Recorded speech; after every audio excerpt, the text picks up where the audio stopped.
Hello, this is chapter 5 of the Hitchhiker's Guide to the Galaxy. Prostetnik Vogon Jeltz was not a pleasant sight, even for other Vogons. His highly domed nose rose high above a small piggy forehead. His dark green, rubbery skin was thick enough for him to play the game of Vogon civil service politics, and play it well, and waterproof enough for him to survive indefinitely at sea depths of up to 1,000 feet with no ill effects. Not that he ever went swimming, of course. His busy schedule would not allow it.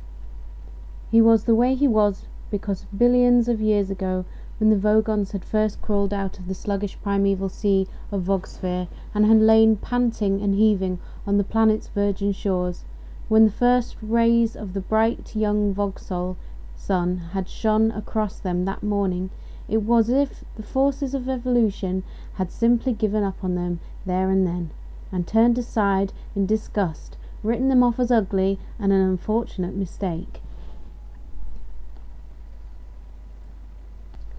They never evolved again.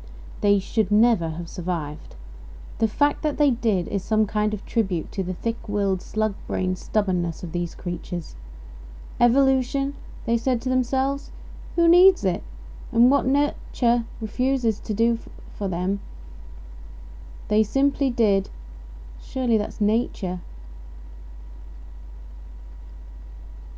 And what nature refused to do for them, they simply did without until time as they were able to rectify the grosser anatomical inconveniences with surgery. Meanwhile, the natural forces on the planet Vogsphere had been working overtime to make up for their earlier blunder. They brought forth scintillating jewelled scuttling crabs, which the Vogons ate, smashing their shells with iron mallets. Tall, aspiring trees of breathtaking slenderness and colour which the Vogons cut down and burnt the crab meat with. Elegant gazelle-like creatures with silken coats and dewy eyes which the Vogons would catch and sit on. They were no use as transport because their backs would snap instantly, but the Vogons sat on them anyway. Thus the planet Vogsphere whiled away the unhappy millennia until the Vogons suddenly discovered the principles of interstellar travel. Within a few short Vog years, every last Vogon had migrated to the Megabrantis cluster, the political hub of the galaxy, and now formed the immensely powerful backbone of the Galactic Civil Service. They have attempted to acquire learning, they have attempted to acquire style and social grace, but in most respects the modern Vogon is little different from his primitive forebears. Every year they import 27,000 scintillated jewelled scuttling crabs from their native planet, while they while away the happy drunken night smashing them to bits with iron mallets. Prostetnik Vogon Jeltz was a fairly typical Vogon in that he was vile. Also, he did not like hitchhikers. Somewhere in a small dark cabin, buried deep in the intestines of Prostetnik Vogon Jeltz's flagship, a small match flared nervously. The owner of the match was not a Vogon, and he knew all about them, and was right to be nervous. His name was Ford Prefect. Ford's original name is pronounceable in an obscure Betelgeusian dialect now virtually extinct since the great collapsing Hurung disaster of Gadsid year 03758, which wiped out all the old Praxibeetle communities on Betelgeuse 7. Ford's father was the only man on the entire planet to survive the great collapsing Hurung disaster. By an extraordinary coincidence that he was never able satisfactorily to explain. The whole episode is shrouded in deep mystery. In fact, no one ever knew what a Hurung was, nor why it had chosen to collapse on Betelgeuse 7 particularly. Ford's father magnanimously waved aside the clouds of suspicion that had inevitably settled around him. Came to live on Betelgeuse 5 when he both fathered and uncled Ford. In memory of his now dead race, he christened him in the ancient Praxibeetle tongue. Because Ford never learned to say his original name, his father eventually died of shame, which is still a terminal disease in some parts of the galaxy. The other kids at school nickname him X or 1X, I'm not sure which it says, which in the language of Beetlejuice 5 translates as boy who is not able satisfactorily to explain what a harung is, nor why it should choose to collapse on Beetlejuice 7. He looked about the cabin, but could see very little.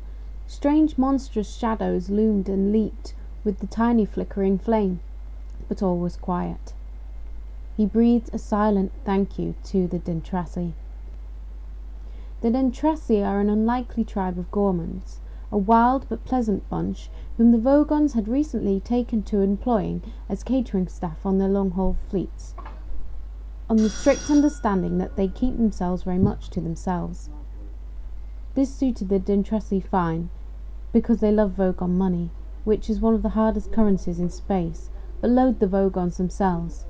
The only sort of Vogon a Dentrassi liked to see was an annoyed Vogon. It was because of this tiny piece of information that Ford Prefect was now not a whiff of hydrogen, ozone and carbon monoxide. He heard a slight groan, but the light of the match he saw a heavy shape moving slightly on the floor. Quickly he shook the match out, reaching in his pocket, found what he was looking for, and took it out. He ripped it open and shook it. He crouched on the floor. The shape moved again. Ford Prefect said, "I bought some nuts." Arthur Dent moved and groaned again, muttering incoherently. "Here, have some," urged Ford, shaking the packet again. "If you've never been through a matter transference beam before, you probably lost some salt and protein. The beer you had should have cushioned your system a bit." Said Arthur Dent, his eyes open. "It's dark," he said. "Yes," said Ford Prefect. "It's dark." "No light," said Arthur Dent. "Dark, no light." One of the things Ford Prefect had always found hardest to understand about humans was their habit of continually stating and repeating the very, very obvious, as in, "It's a nice day," or "You're very tall," or "Oh dear, you seem to have fallen down a 30-foot well. Are you all right?" At first Ford had formed a theory to account for this strange behaviour.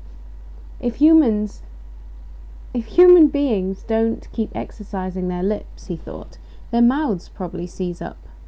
After a while he abandoned this one as being obstructively cynical and decided he quite liked human beings after all, but he always remained desperately worried about the terrible number of things they didn't know about.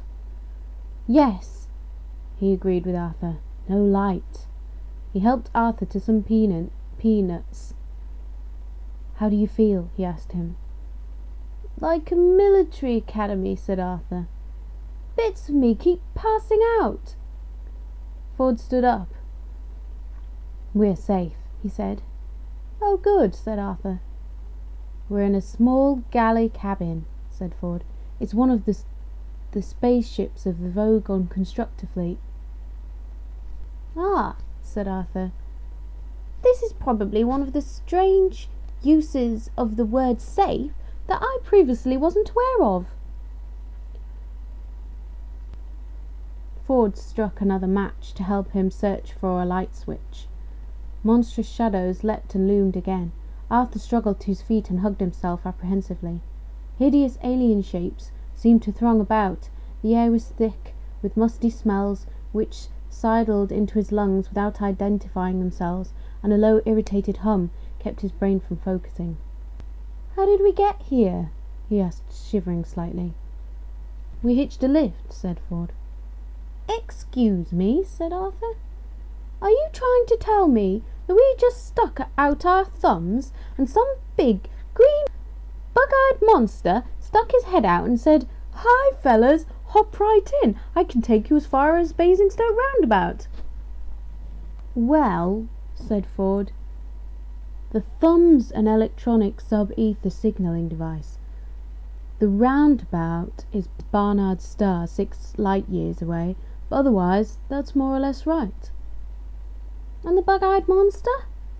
It's green. Yes.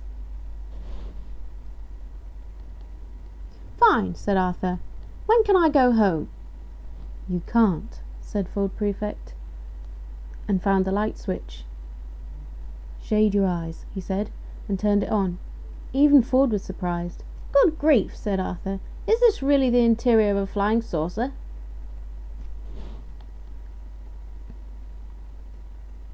And that's the end of part 1 of chapter 5 of the Hitchhiker's Guide to the Galaxy. Thank you for watching, and I'll see you next time.